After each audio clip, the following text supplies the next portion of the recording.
Salvador Allende. Allende was democracy, hypocrisy, it bothers me. Dopo fanno un ritratto in seppia come Allende. Hat Chile, Attentat, viele Tote, Allende starb. Remember Allende in the days before the army came. Das Morden geht noch weiter, Salvador Allende. Soy la valentía del chileno consecuente, gritando Allende, el pueblo te defiende. Si quieren volver el sucio les espera, resistiré con mi fusil como Allende en la moneda. Le fusil d'Allende, la camisa de Allende. Allende, Allende, Allende. Salvador Allende, un super antimonio. Allende. Ok.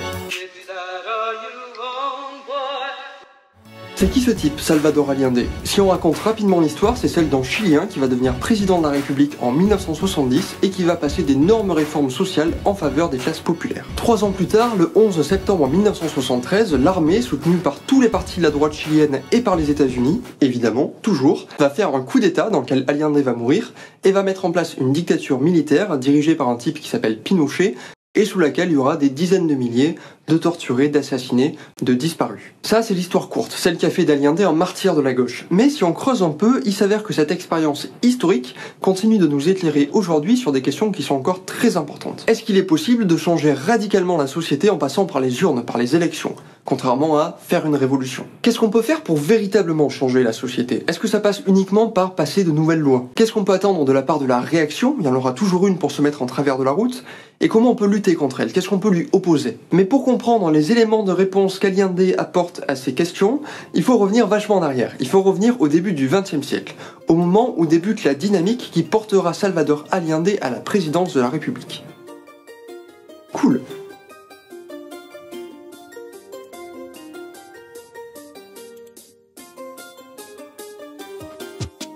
Boum, le Chili, il est là, il est grand, il est beau, il est un peu maigrichon, mais on l'aime quand même. Et au XIXe siècle, le Chili, il est rempli, mais alors rempli de paysans. Surtout en bas. Premier élément perturbateur, au début du XXe siècle, on passe d'une économie agraire, rurale, à une économie industrielle. Ce qui veut dire qu'être paysan, même si on est un paysan hyper sexy, ça suffit plus pour manger. Le nouveau métier à la mode, c'est ouvrier. Oui, parce qu'au Chili, il y a plein de paysans, mais il y a aussi plein de cuivres, surtout en haut. Ce qui fait qu'à cette période, on creuse plein de mines qui recrutent plein de mineurs qui sont payés au lance-pierre. Non, parce qu'en fait, mineurs, lance-pierre, alors du coup ça...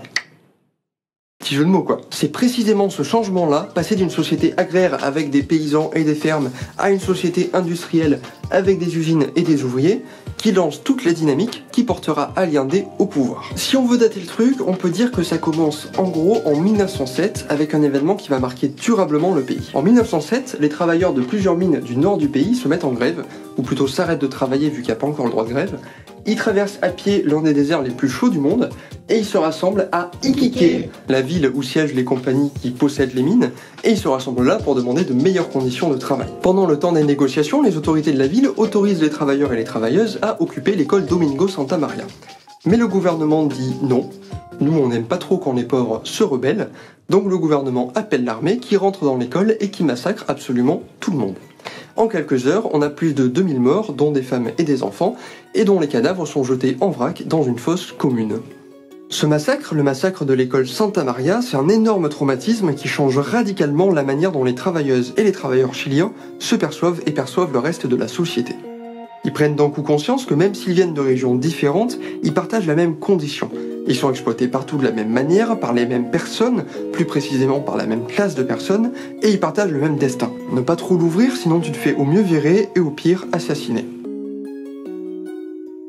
Le massacre de l'école Santa Maria est déterminant dans l'apparition du mouvement ouvrier au Chili, mouvement qui, 60 ans plus tard, portera Allende à la présidence de la République. Mais on va prendre notre temps et rester encore un petit peu au début du XXe siècle. Dans les années 30, il y a un nouveau changement, ou plutôt il y a deux nouveaux changements. Premièrement, il y a l'apparition d'une classe moyenne, qui travaille principalement dans l'administration. Et puis deuxièmement, les classes populaires se paupérisent encore plus, elles tombent encore plus dans la pauvreté. Et ce pour deux raisons. Dans le nord du pays, on a des mines qui ferment, ce qui force les mineurs à descendre en ville chercher du travail. Et dans le sud du pays, on a des fermes qui ferment, ce qui force les paysans à monter en ville chercher du travail. Et ces classes populaires, en particulier les mineurs, elles débarquent en ville avec dans leur bagage une vraie expérience et une culture des luttes politiques et sociales. Et c'est là que le mouvement ouvrier commence à réellement se structurer au Chili. On a la fondation du Parti communiste du Chili, celle du Parti socialiste du Chili, avec parmi ses fondateurs un jeune homme pimpant de 25 ans qui répond au doux nom de Salvador Allende.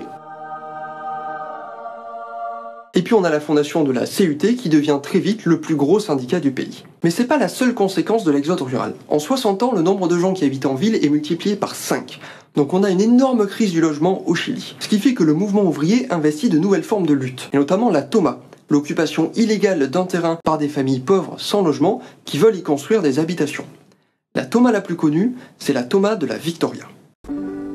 On est en 1957 et en plein hiver, pendant la nuit, il y a plus de 2000 familles avec femmes, enfants, etc.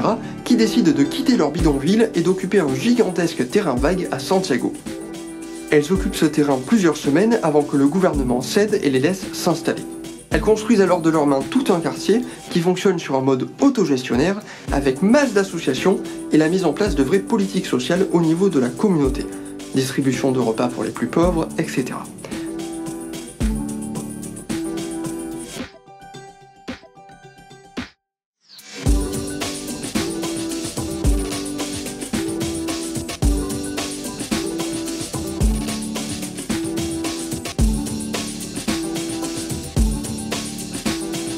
Ce quartier était l'un des centres de la résistance contre Pinochet pendant la dictature, et il existe encore aujourd'hui.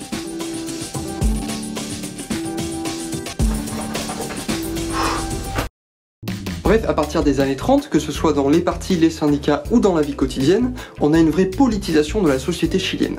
C'est-à-dire qu'on quitte une vision du monde et de la société où les choses sont telles qu'elles sont et c'est comme ça, et on commence à interroger ce qui était auparavant impensé. Ce qui allait de soi. Par exemple, on se demande si c'est vraiment normal qu'un tiers des paysans soient au chômage. On se dit, tiens, est-ce que c'est vraiment obligatoire que 60% des Chiliens et des Chiliennes perçoivent seulement 17% du revenu national, alors que les 2% les plus riches en perçoivent près de la moitié? Donc on réfléchit à ce qui est à l'origine de ça, et on se rend compte que les inégalités et les injustices ne sont pas naturelles. Elles sont les résultats de choix politiques. Ce qui implique qu'on peut très bien décider de faire autrement. Une fois qu'on a compris ça, l'étape d'après c'est d'entrer en lutte pour changer ces choix politiques. Et dans le Chili de l'année 60, on lutte contre deux grandes figures, les momios et le gringo. Le gringo, c'est la figure extérieure, c'est l'américain, celui qui possède les mines et les plantations, qui exploite les travailleurs chiliens pour son profit personnel et qui, en plus, fait de l'ingérence permanente dans la vie du pays en finançant des politiciens, certains journaux, etc. Bref, derrière la figure du gringo, il y a la lutte contre ce qu'on appelle l'impérialisme. La seconde figure, elle est intérieure. C'est les momios, les momies. C'est la bourgeoisie chilienne, la classe capitaliste, celle qui possède les entreprises, s'oppose au mouvement ouvrier et se fait masse de thunes au passage. No atenernos a la disposición de los momios, que única y exclusivamente lo que ellos decían es ahogarnos, asfixiarnos, aprovechando la oportunidad de que los norteamericanos quieren pisotear nuestra dignidad de chilenos, ellos también se embarcan. Dans les années 50-60, l'intensification de cette lutte mène à une polarisation de la vie politique chilienne qui se scinde en deux camps. Ceux qui veulent que les choses changent et ceux qui veulent conserver le statu quo. Cette polarisation, c'est vraiment la principale caractéristique de la société chilienne dans les années 60, juste avant l'élection d'Allende. Nosotros creemos que definitivamente una u otra elección más no van a solucionar el problema para evitar el enfrentamiento. El enfrentamiento es inevitable y fundamental. De todas maneras se va a dar, porque en este instante se están polarizando cada vez más, ¿cierto?, las clases. De un lado la burguesía, ¿cierto? Y de otro lado el proletariado. Y este enfrentamiento se va a tener que dar. La position du centre un peu mou n'est plus tenable. On doit choisir son camp. Remise en cause ou défense du statu quo. C'est le choix que doit faire par exemple Démocratie chrétienne, qui est le principal parti du centre et qu'on va appeler DC à partir de maintenant. La démocratie chrétienne, la DC, elle représente en gros les classes moyennes et elle s'appuie sur des valeurs chrétiennes pour mettre en place des politiques qui sont gentiment sociales. En tout cas jusqu'aux années 60. La démocratie chrétienne répond à cette polarisation en penchant à droite, ce qui entraîne le départ de son aile gauche qui se barre pour fonder un nouveau parti. Et c'est pas le seul parti centriste à qui ça arrive dans les années 60. Donc il y a polarisation mais aussi radicalisation de la vie politique chilienne. Face à la montée en puissance du mouvement ouvrier, la droite glisse encore plus à droite. En l'occurrence, le Parti libéral, le Parti conservateur et un troisième parti qui s'appelle Action nationale fusionnent pour donner naissance au Parti national. Parti qui est très à droite, notamment parce que Action Nationale, c'est un parti d'extrême droite. Autre manifestation, celle de la droite, du Parti national. Autre public aussi. Ce sont les grands bourgeois de Santiago, les privilégiés d'hier qui, dans le régime actuel, ont tout à perdre, rien à gagner.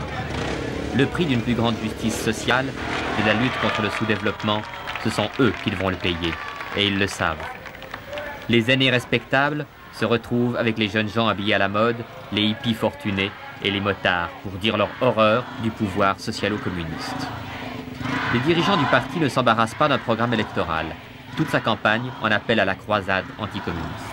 Les organisations de choc portent casques et matraques, défilent au pas sur des rythmes martiaux, relents de la tentation fasciste que connut aussi l'Amérique latine.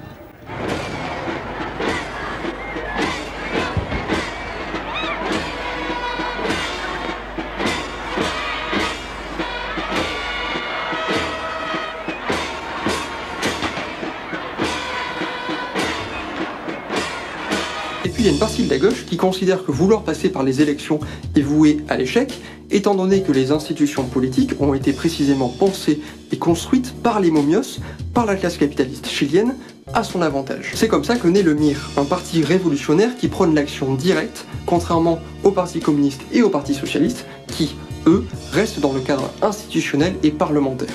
Ils pensent qu'il est parfaitement possible d'accéder au pouvoir par les élections et que les institutions déjà existantes peuvent leur permettre de transformer en profondeur la société chilienne. Même l'Église se radicalise. C'est à cette période que naît la théologie de la libération, l'idée que la situation des pauvres n'est pas voulue par Dieu, qu'elle est un choix politique des hommes, et que, à ce titre, la première préoccupation de l'Église et des croyants devrait être la lutte contre la pauvreté.